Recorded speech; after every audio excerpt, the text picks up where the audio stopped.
আমরা রোহিঙ্গাদের কোনো অবস্থায় প্রবেশ করতে দিব না। তারপরেও যারা ওই যে আপনি একটা বললেন সংখ্যা ঘুরে গেলে, ওইটা হয়তো মানবিক দিক বিবেচনা করে আমরা হয়তো তাদের, যেহেতু ওই এলাকায় যুদ্ধ হচ্ছে, তাকে পাঠানো যায় নাই, বাট আমরা ম্যাক্সিমামে কিন্তু পাঠাই দিছি। মানে এই 60 জনের মতো যারা একটু অসুস্থ বয়স্ক তাদের আমরা শুধু এই 60,000-এর মতো বিগত এই অনেক বছরে যাবার, কিন্তু এই অ্যাকোমোডেশনটা হইল 60,000। আর একটা জানেন যে আপনারা যে আমাদের সাথে যে মিয়ানমারের যে বর্ডারটা ছিল, এটা পুরাটা এখন আরাকান আর্মির দখলে চলে গেছে।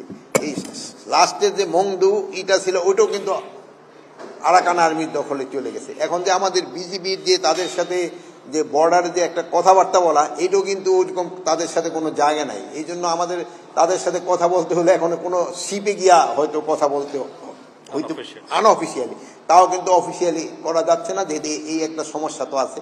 তা আমাদের সরকার চেষ্টা করতেছে এইটা যে যত তাড়াতাড়ি সম্ভব এই সমস্যাটার সমাধান করার জন্য।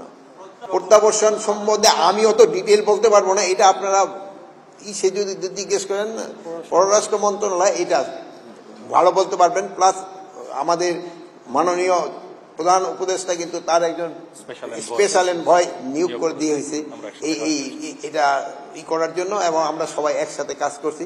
আমরা হয়তো ভবিষ্যতে খুব তাড়াতাড়ি একটা ভালো ফল পাবো। সবসময় চেয়েছেন যে বিডিআর একটা পুরনো একটা কমিশন করার জন্য।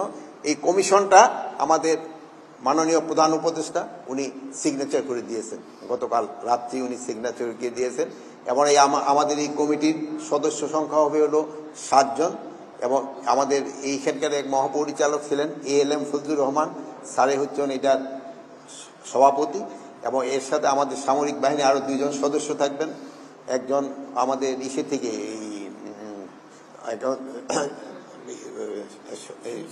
সিভিল সার্ভিস থেকে একজন থাকবেন, এবং ঢাকা ইউনিভার্সিটি থেকে একজন শিক্ষক থাকবেন, জগন্নাথ ইউনিভার্সিটি থেকে একজন শিক্ষক থাকবেন, পুলিশের একজন উপরের লেভেলের একজন কর্মকর্তা থাকবেন।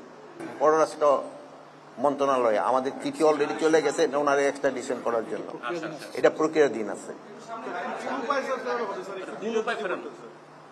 আমাদের সাথে তো ওনাদের এক্সট্রাডিশন ট্রিটি একটা আছেই, ওই প্রক্রিয়া হবে, ওই চুক্তি অনুযায়ী হবে।